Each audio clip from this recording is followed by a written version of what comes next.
Halo semuanya, kenalin nama aku Ika Pranandita Pramudia Putranya Semara. Kalian bisa panggil aku Anan dengan NIM 25010202021. Aku di Fakultas FTID dan program studi aku itu informatika. Jadi di sini aku akan menjelaskan tugas UTS aku dengan mata kuliah dasar pemrograman. Oke, lanjut aja.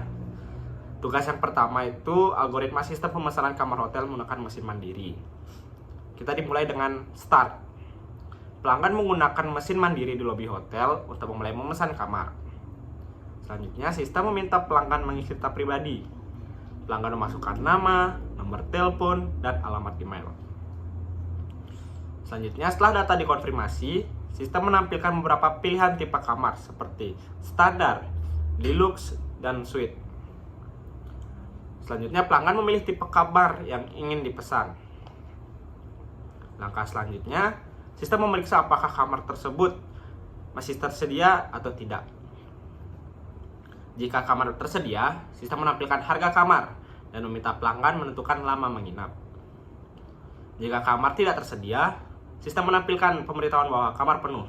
Jadi pelanggan dapat memilih tipe kamar yang lain atau membatalkan pemesanan. Langkah selanjutnya, setelah pelanggan menentukan lama menginap, sistem menghitung total biaya pemesanan berdasarkan harga, kamar, dan durasi menginap. Langkah ke-10, sistem menampilkan total biaya yang harus dibayar. Selanjutnya, pelanggan memilih metode pembayaran seperti e-wallet dan transfer. Langkah ke-12, pelanggan melakukan pembayaran sesuai dengan jumlah total biaya. Langkah yang ke-13, sistem memverifikasi jumlah pembayaran. Jika pembayaran mencukupi, sistem menyimpan data transaksi dan menandai kamar sebagai dipesan. Bukti pemesanan dikirim ke alamat email pelanggan. Jika pembayaran tidak mencukupi, sistem menampilkan pesan gagal dan meminta pelanggan menambah jumlah pembayaran. Selanjutnya, setelah transaksi berhasil, pelanggan dapat menunjukkan bukti pembayaran kepada petugas hotel untuk check-in. Finish. Oke, selanjutnya aku akan menjelaskan tentang flowchart aku.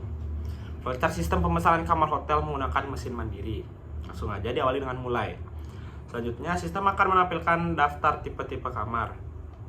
Selanjutnya, pelanggan akan memilih tipe kamar yang diinginkan. Selanjutnya, sistem akan memeriksa ketersediaan kamar tersebut, apakah kamar tersebut bersedia atau tidak. Jika tidak, sistem akan menampilkan pesan kamar tidak tersedia. Selanjutnya, pelanggan akan diberitahu untuk memilih ganti tipe kamar atau dibatalkan. Jika kamar tersebut tersedia, maka langsung saja sistem akan menampilkan harga dan meminta pembayaran. Selanjutnya, pelanggan jika ingin mengganti tipe kamar, pelanggan akan mengulang lagi memilih tipe-tipe kamar. Jika dibatalkan, maka langsung transaksinya selesai. Setelah itu, setelah sistem menampilkan harga dan minta pembayaran, pelanggan akan memeriksa pembayarannya, apakah pembayaran tersebut mencukupi atau tidak. Jika tidak, sistem akan meminta ke pelanggan untuk tambahan pembayaran. Jika iya, sistem data pemesanan akan dicetak bukti transfernya. Setelah itu, selesai. Selanjutnya yang ketiga, aku akan menjelaskan tentang pseudokode aku untuk menghitung total skor akhir. Langsung saja. Yang pertama, mulai. Sistem menampilkan masukan nilai tugas dari angka 0 sampai 100. Selanjutnya, sistem akan membaca nilai tugas. Jika nilai tugas lebih kecil dari angka 0 atau nilai tugas lebih besar dari angka 100, maka sistem akan menampilkan error. Jadi nilai tugas itu harus di antara nilai 0 dan 100. Selanjutnya, sistem akan membaca nilai tugas. Selanjutnya, sistem diakhiri. Yang kedua, masukin nilai ujian. Sistem menampilkan memasukkan nilai ujian dari angka 0 sampai 100. Selanjutnya, sistem akan membaca nilai ujian.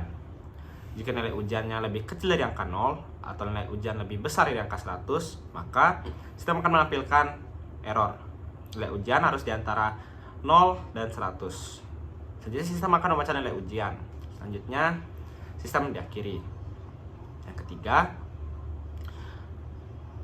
nilai kehadiran.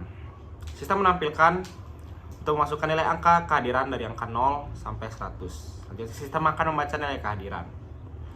Jika nilai kehadiran lebih kecil dari angka 0 atau nilai kehadiran lebih besar dari angka 100, maka sistem akan menampilkan error. Jika nilai kehadiran harus di antara 0 dan 100. Selanjutnya, sistem akan membaca nilai kehadiran. Selanjutnya, sistem diakhiri. Selanjutnya, sistem akan menghitung nilai akhir. Nilai tugas dikali 0,4 plus nilai ujian dikali 0,5 plus nilai kehadiran dikali 0,1. Selanjutnya, sistem akan menampilkan nilai akhir. Jika nilai akhirnya lebih besar dari angka 60, maka sistem akan menampilkan status lulus. Jika tidak, sistem akan menampilkan status tidak lulus. Selanjutnya, selesai.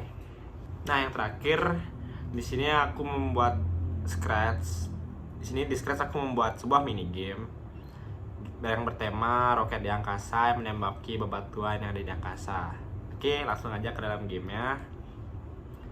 Nah, di sini kita berusaha untuk menghindari batuan menggunakan menembak laser. Di sini live ini kita memiliki 3 darah. Cara bermainnya itu kita harus menembaki bebatuan ini agar kita mendapatkan skor. Skor ini bisa melebihi dari sampai angka 100 lebih. Jika kita kalah, maka akan game over. Nah, sekian aja tugas dasar-dasar pemrograman aku untuk UTS. Sekian, terima kasih. Bye-bye.